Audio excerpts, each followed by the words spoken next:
وعن شبابہ فیما ابلا، اپنی جوانی کہاں پرانی کی، جوانی کو بڑھاپے میں کہاں بدلا۔ عمر میں جوانی بھی آ گئی تھی، لیکن جوانی کے اوقات کی اہمیت کے پیش نظر اس کو الگ سے سوال بنا کر ذکر کیا گیا، اور اللہ تعالیٰ اس کے بارے میں پوچھیں گے۔ اس لیے کہ جوانی کے اندر انسان کی جتنی بھی قوتیں ہوتی ہیں جو اللہ تعالیٰ نے رکھی ہیں وہ پورے شباب پر ہوتی ہیں۔ جو بھی انقلاب برپا کر سکتا ہے اپنی ذات میں یا دوسروں کے اندر، وہ آدمی جوانی میں کر سکتا ہے۔ بڑھاپے میں تو انسان کا جسم ہی کمزور ہو جاتا ہے، صبح اٹھتا ہے تو جسم میں دردیں ہوتی ہیں، اٹھ نہیں پاتا، بعض دفعہ بلڈ پریشر کا مسئلہ بن گیا، شوگر کا مسئلہ بن گیا۔ جوانی میں یہ تہجد کے اندر اٹھ سکتا ہے۔ اس لیے جوانی کے بارے میں، جوانی کے اندر اس میں جذبات تازہ ہے، دماغ فریش ہے، یہ بہت کچھ صلاحیتیں حاصل کر سکتا ہے، بہت کچھ علمی اور عملی قوتیں اپنے اندر سمیٹ سکتا ہے۔ اس لیے جوانی کے بارے میں سوال ہوگا۔ اور ایک حدیث پاک میں آتا ہے کہ قیامت کے دن جو لوگ اللہ کے عرش کے سائے میں ہوں گے، اور عرش کا سائے سے مراد صرف ایسے نہیں جیسے ہمارے ہاں کوئی دیوار کا سایہ ہوتا ہے یا درخت کا سایہ ہوتا ہے، عرش کا سایہ ہے۔ عرش کے بارے میں ہم سوچ بھی نہیں سکتے، ہماری ذہنی سطح سے بہت بلند، بہت ورا ہے وہ عرش، رب کا عرش ہے۔ اس کے سائے کا مطلب صرف سایہ نہیں ہوگا، اس کے سائے سے مراد وہ پورا ایک اکرام کا منظر ہوگا۔ اب دیکھیں نا، ایک ماڑا بندہ کہتا ہے کہ جی چائے پی لیں، تو آپ کے دماغ میں کیا آئے گا؟ صرف چائے ہوگی اور ساتھ سپر یا ریو بسکٹ ہوں گے۔ لیکن اگر کوئی وزیر صاحب، کوئی صدر صاحب، وزیر اعظم صاحب کہیں کہ جی ہمارے ہاں چائے پینے کے لیے آپ آئیں، تو اس کا کیا مطلب ہے؟ چائے تو اینڈ پر ہوگی، اس سے پہلے بہت کچھ ہوگا۔ تو عرش کے سائے سے مراد صرف یہ درخت کے یا دیوار کے سائے نہیں ہوں گے، وہ اللہ ہی جانتا ہے، اس کے علم میں ہے کیا کچھ ہوگا، کیسی مسہریاں لگی ہوگی، کیسے گدے اور صوفے بچھے ہوں گے، کیسے غلمان اور خدمتگار وہ بھاگ دوڑ رہے ہوں گے، اور کیسے ان کا اعزاز و اکرام ہوگا، یہ وہی جانتا ہے۔ اور کیسی عزت والی چیز ہوگی۔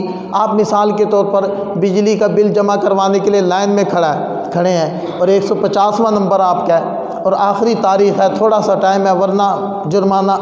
اب آپ کھڑے ہیں دھوپ کے اندر، پسینہ پونچھ رہے ہیں، اتنے میں آپ کا کوئی جاننے والا بڑا افسر آیا، اس نے کہا آپ یہاں کیوں کھڑے ہیں، آپ مجھے دے بل، آئے میرے ساتھ، اور وہ اوپر سے اندر جا کر اور وہ آپ کا بل جمع کروا دے، تو آپ کے لیے کس قدر عزت اور افتخار کا سبب ہوگا۔ آپ کہیں گے یار چلو پیسے بچ گئے یا بل جمع ہو گیا، اس سے ہٹ کر مجھے عزت کتنی ملی۔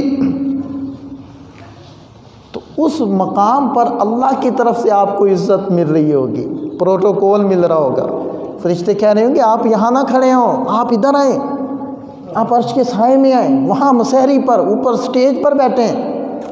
کس قدر عزت ہوگی، یہ کس کو ملے گی؟ اب میں آپ سوچ رہے ہوں گے کہ یار یہ تو انبیاء کرام کو ملے گی، نبی بننا تو ہمارے بس میں نہیں، یہ تو بڑے بڑے اونچے مراتب والوں کو ملے گی۔ نہیں، مجھے آپ کو مل سکتا ہے، یہ نعمت مجھے آپ کو مل سکتی ہے۔ نبی پاک صلی اللہ علیہ وسلم نے ارشاد فرمایا 7 قسم کے لوگ عرش کے سائے میں ہوں گے، ان میں سے ایک وہ نوجوان ہوگا جو اللہ کی عبادت میں جس نے پرورش پائی، جو بڑا ہوا، جو اپنی جوانی کو قیمتی بناتا ہے، اپنے دامن کو بے داغ رکھتا ہے، اپنے جذبات کو قابو میں رکھتا ہے، اپنے دل کو دماغ کو غلط اور شہوانی خواہشات سے پاک کرتا ہے اور رب کی عبادت میں لگتا ہے، رب کو خوش کرتا ہے۔ ایک یہ نوجوان بھی ہوگا جو رب کے عرش کے سائے کے اندر بیٹھے گا اور پورا پروٹوکول کے ساتھ بیٹھے گا۔ اس لیے علماء نے فرمایا کہ در جوانی توبہ کرنا شیوہ پیغمبری، جوانی میں توبہ کرنا تو یہ تو نبیوں کا شیوہ ہے۔ وقت پیری گرگ ظالم می شود پرہیزگار، کہ بڑھاپے میں تو بھیڑیا، ظالم بھیڑیا بھی پرہیزگار بن کے بیٹھ جاتا ہے کہ میں نے کسی بکری کو نہیں ستانا، ہاں کوئی خود آ جائے تو پھر میں اس کو دیکھ لوں گا، حال چال پوچھ لوں گا، میں نے کسی بکری کا دل نہیں دکھانا، کیونکہ نہ منہ میں دانت رہے نہ پیٹ میں آنت رہی، تو اب تو تقوی خود بخود آ رہا ہے۔ تو اصل تقوی، اصل عبادت، اصل رب کی خوشنودی کا حصول وہ جوانی میں۔ اور کیا شان ہے کہ جو جوانی میں عبادت کرتا رہا، بڑھاپے میں پہنچ کر اب قوا کمزور ہو گئے، وہ عبادت کر نہیں پا رہا، بغیر کیے اللہ ان عبادات کا ثواب دیتا رہے، کیونکہ یہ جوانی میں کرتا رہا۔ اس لیے نبی پاک صلی اللہ علیہ وسلم نے فرمایا عمر کے بارے میں پہلا سوال ہوگا عمر کہاں گزاری، پھر دوسرا سوال ہوگا وعن شبابہ فیما ابلا، یہ بتاؤ جوانی کو کس شغل میں اور کن مصروفیات میں تم نے بڑھاپے میں بدلا اور گزارا۔